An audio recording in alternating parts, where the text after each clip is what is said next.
I'm sure we've all heard of it. We're Alive, a story of survival by Kc Wayland, the GOAT. An indisputable fact. Though there is much to be said about Descendants.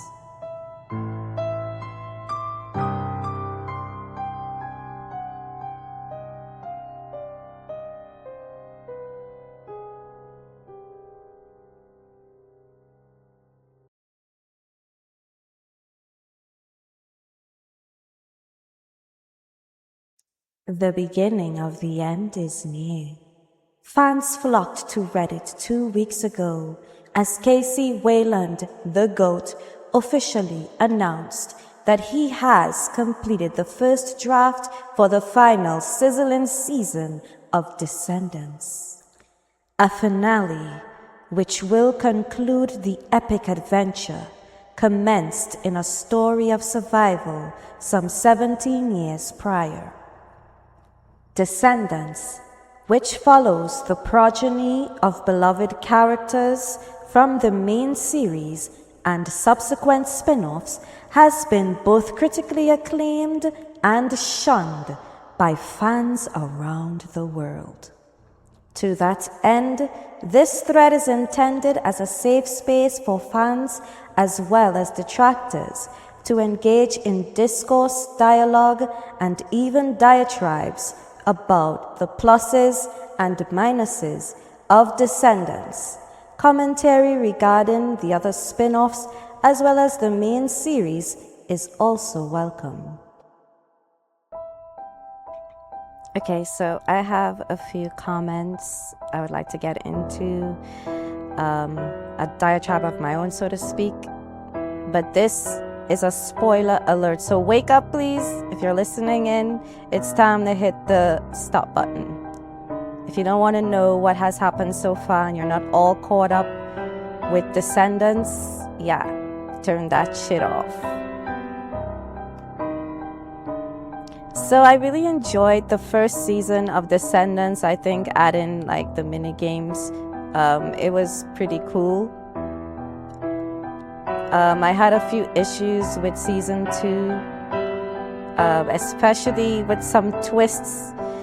The Tanya twist, I don't know how I feel about it. On the one hand, I mean, I was definitely extremely surprised, but on the other hand, I don't know how I feel about her about Kc resurrecting her, only to then kill her off anyway, again, right? So it's like, how is that relevant? And is she even dead? Because at this point, I feel like maybe she might even come back again somehow.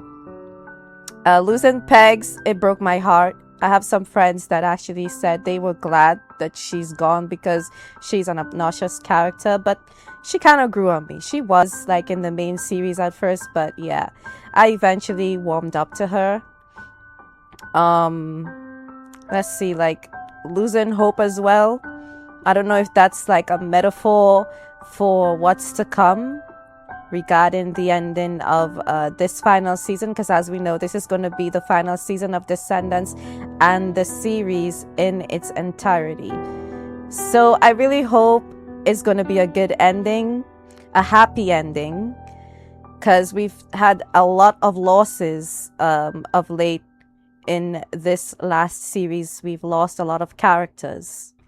I really do wonder if I'll finally get the answers to some questions I have, especially as it relates to Nick's character arc.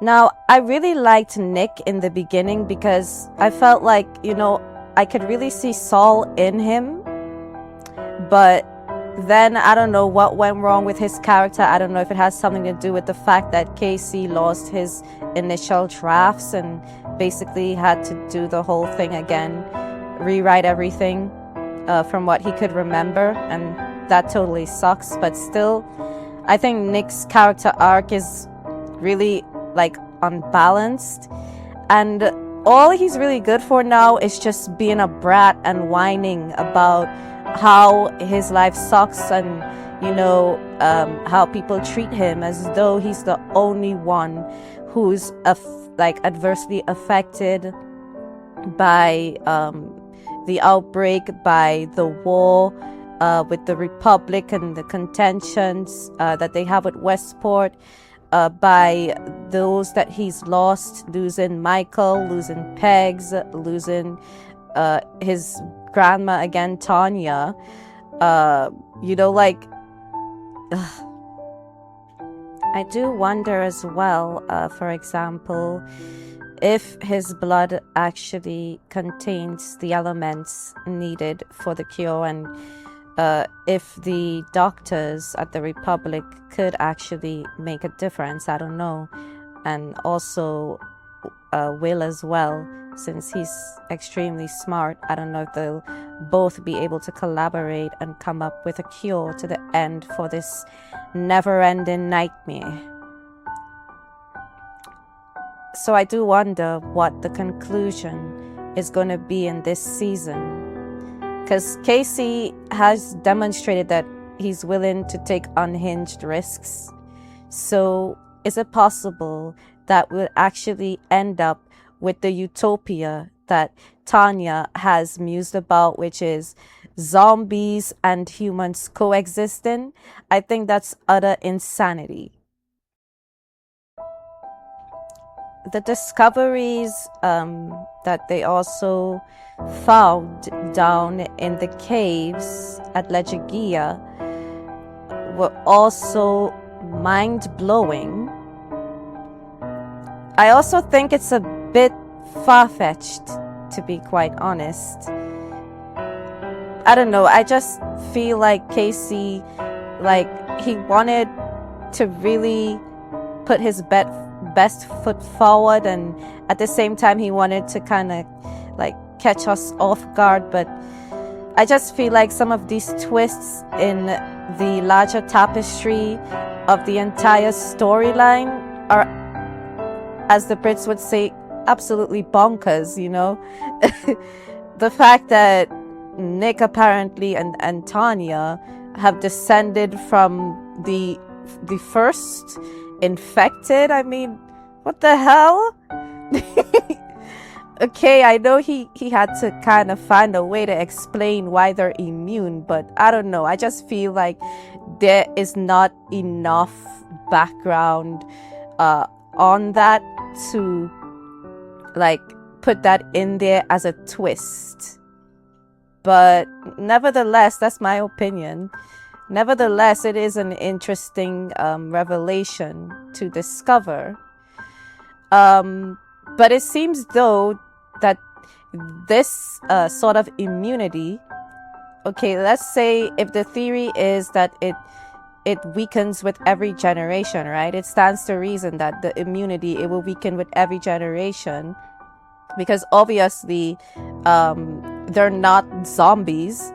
So whatever, let's say for the purpose of the discussion, whatever genetics they might have, or antibodies, I don't know what you'd call it, that makes them special, that would weaken with every generation. So Tanya, well, she got bitten a certain amount of times. She got bitten a lot of times. I can't remember the exact number. But now she's basically turned, right? She turned, and then of course she died. So it begs the question, where is the threshold, and is there a quotient for measuring that threshold? Because Nick, he also has been bitten, not as many times as Tanya, but maybe once or twice he has been bitten deep enough that I'd wager it would constitute being bitten X amount of times. So it begs the question, is he also on the brink of turning? I don't understand the mechanics of that, so it would be interesting to see how that plays into how things go. But I really hope, I know I've gone off on a bit of a rant, but I really hope that we at least get the important answers in this last season, because World War 3 has broken out, and not just with the zombies. So I want to know like how that's going to be mitigated and resolved. I want to know how they plan to deal with the new infected that seem like, you know, extra dangerous and even more contagious than the original outbreak. So I want to know, and I want to see how they're going to manage that, how they're going to contain and combat that. We do see that this guy, I forgot what his name was, who showed up and gave Tanya the notes. We do see that he was able to control some of them. So is it that, you know, maybe they'll enter into some kind of zombie partnership with the quote unquote good zombies or the pacifist zombies? I mean, this whole thing is just kind of going into the Twilight Zone. But I love Kc nevertheless. And yeah, let's get things popping in the comments.